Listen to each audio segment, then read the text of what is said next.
and he's trying to build up his brand. His business is already generating money. Like let's say he's primarily using like cold traffic. He's already making like 100K a month or something like that, right? What would be like the stages for him to be like the top brand in the entire industry, right? Like what are the stepping stones of what they have to do? Let's get tactical in this. Sure. Yeah. I think that what I typically try to recommend to people is owning one platform to begin with. I don't believe that when you're getting started, you should be omni-channel. I think you should really pick one, maybe two platforms that you really look to learn deeply, like deeply understand like what does well there, and then just push that as far as you can go. Like I have a lot of experience on Instagram. I would say that's the platform that I know the best on. I've learned TikTok, I've learned these other ones through work, but I use Instagram the most myself. So if I was going to say, "Hey man, you're looking to build out a personal brand, let's start learning how to make Instagram content." And then from there it's consistency, maybe bringing on other people depending on what your workload looks like, but I would recommend that every entrepreneur has at least a fundamental idea of what they need to do in the content space before they look to delegate it completely.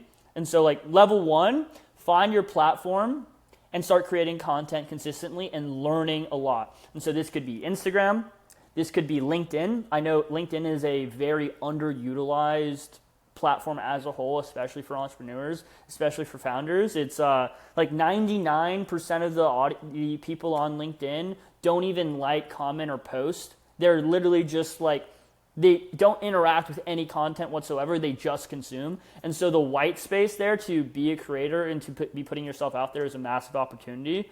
But yeah, that's level 1.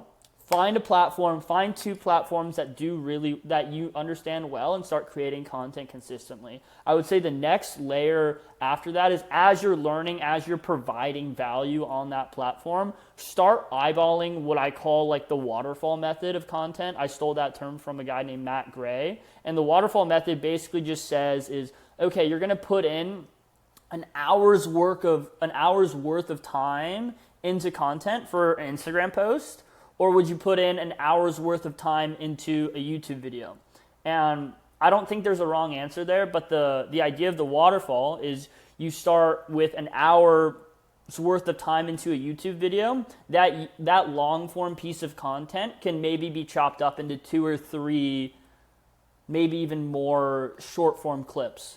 And so this idea of like working on a long form piece of content that you get a lot of derivatives from is a super strong and a super efficient way of creating content. And that's just in like the more video space. Like you could go the written side, where you spend an hour writing a newsletter, and that newsletter becomes however many LinkedIn posts, however many Twitter or X threads as well.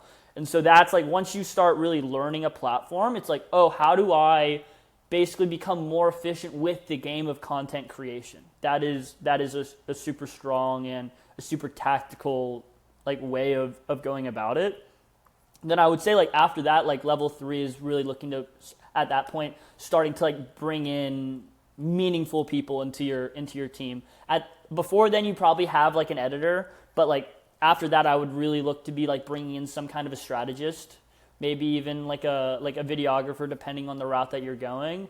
But definitely looking to bring in some assistance, because you don't want to get into that trap of content becomes another job that you have to do, especially as a founder. A founder is always just trying to buy back as much time as they can, depending if they're like an operator or if they're more the visionary. Like content shouldn't be their full-time job unless they're going with like a more like founder led marketing strategy or like a go-to-market strategy, which is good and bad, but I think that's a more case-by-case scenario.